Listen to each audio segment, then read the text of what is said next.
What's up, everyone? Welcome to the video. Today we're going to take a look at how to clear the maintenance required light, which will also reset the oil life after an oil change, on a 2018 Volvo XC90.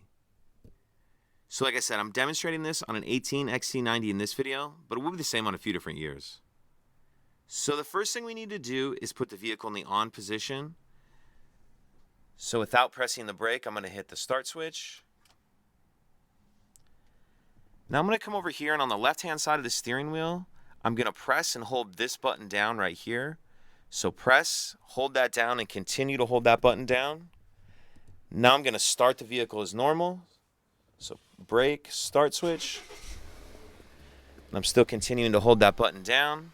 Now we're going to take a look at the dash, and we're waiting for the information light to start blinking. You see that eye right there. Once that starts blinking, go ahead and let that button go, and then as you can see there, the maintenance reminder has been reset. If you have any questions, please let me know.